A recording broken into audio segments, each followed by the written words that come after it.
नमस्ते।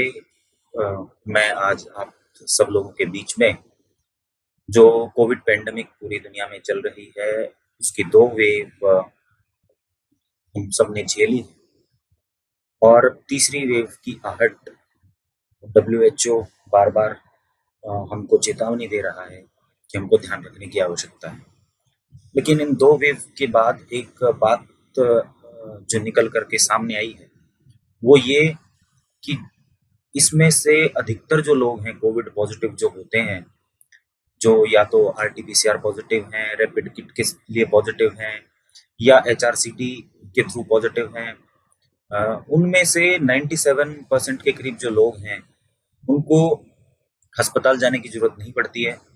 जो 2-3% हैं जिनको अस्पताल जाने की जरूरत पड़ती है, उसमें बहुत सारे लोग हॉस्पिटल का जो नॉर्मल केयर है उसको लेकर के वापस आ जाते हैं। केवल 1% से कम 0.7% के आसपास लोगों को आईसीयू की जरूरत पड़ती है और 0.2% के करीब लोग ही हैं जिनको इंट्यूबेशन की जरूरत पड़ती है, यानी जो अधिक सीरियस होते हैं। नंबर ऑफ केसेस अधिक होने के कारण ये 0.2% महत्वपूर्ण हो जाता है। अदरवाइज ये एक नॉर्मल बीमारी जैसा ही अपना जो कोविड है वैसा है। लेकिन अपने को हर साल कोई ना कोई वायरल फीवर तो होता ही था, लेकिन उसके बाद कुछ समय रहने के बाद हफ्ता 10 दिन और उसके बाद हम नॉर्मल हो जाते थे। देखने में ये आया है कि जो कोविड है उसकी कुछ स्टडीज हुई हैं और उसमें पोस्ट कोविड सिंड्रोम करके एक नई एंटिटी इसके साथ जुड़ती नजर आ रही है और हम सबका अनुभव भी है। तो वो क्या-क्या है और वो कौन-कौन से सिम्टम हैं जो कोविड के बाद भी परसिस्ट करते हैं, उसकी थोड़ी-सी जानकारी मैं आज आपको दूँगा। पहला हम सब ने नोटिस किया होगा और आस-पास लोगों ने बोला भी होगा जो पॉजिटिव हुए हैं कि लंबे समय तक फटीग इस पेशेंट्स में जो कोविड जिनको रहा है, उनको होती है। और दूसरा मसल वीकनेस, आपको ऐसा कमजोरी सी लगेगी, न केवल थकावट के साथ कमजोरी, लंबे समय तक जो कोविड से ठीक हो चुके हैं लोग उनमें भी देखा गया है। तीसरा ब्रेन फॉग, यानी जो अपना मस्तिष्क है उसकी धुंधलाहट सी, क्या एकदम क्लियर सोच, जैसे एकदम दिमाग खुला होता है सोचने के लिए, बोलने के लिए, वैसा नहीं लगता है। ऐसा लगता है जैसे रुका रुका हुआ सा है, उसको ब्रेन फॉग बोलते हैं। वो भी बहुत सारे लोगों में हो सकता है, देखा गया है। चौथा, स्लीप डिस्टरबेंस डिफिकल्टीज, किसी को इनिशिएशन में डिफिकल्टी हो रही है, किसी को ज्यादा नींद आ रही है, किसी को कम नींद आ रही है, इंसोम्निया हो रहा है।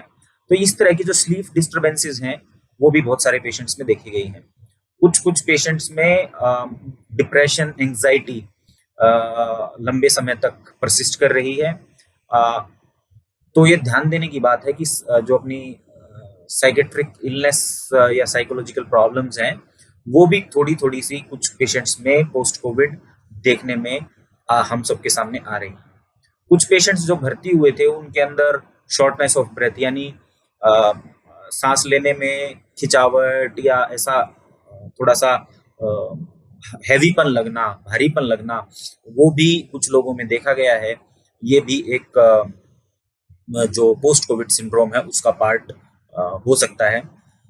बहुत कम पेशेंट्स में ऐसा हुआ है कि जिनको या तो मतलब बहुत ही नगण्य मामले हैं ऐसे, लेकिन कुछ पेशेंट्स में इस्केमिक हार्ट स्ट्रोक भी जब ठीक हो चुके थे वो भी, और डीप वेन थ्रोम्बोसिस, यानी लंबे समय तक हम जब बैठे रहते हैं तो पाँव की जो पिंडलियां होती हैं उनमें जो वेन होती हैं उनमें जो खून के थत्ते जम जाते हैं, उनसे पल्मोनरी एक्यूट पल्मोनरी एम्बोलिज्म भी देखा गया है। ये ध्यान में आया है कि जिनको कोविड जब हुआ था और लॉस ऑफ स्मेल, जिनको सूंघने की क्षमता चली गई थी और जिनको डायरिया साथ में हुआ था, उनमें ये जो सिम्टम्स हैं पोस्ट कोविड सिम्टम के ज्यादा होते हैं। ये जानकारी मैंने इसलिए दी कि पोस्ट कोविड भी ये सिम्टम्स हमको दिखाई देते हैं कई बार, और इनका अगर बहुत अधिक हैं तो हमको सलाह लेनी चाहिए। अन्यथा जब हमको पता होता है कि ये कोविड के कारण है तो एक मन में शांति मिलती है। कई बार ये रहता है कि ये मेरे को क्यों हो रहा है, ये कैसे हो रहा है। इसलिए मैंने ये सब विषय आपके सामने रखा। गोहाना, मुद्रिका और केसी अरोड़ा जी के सभी दर्शकों को मेरी तरफ से नमस्ते, धन्यवाद।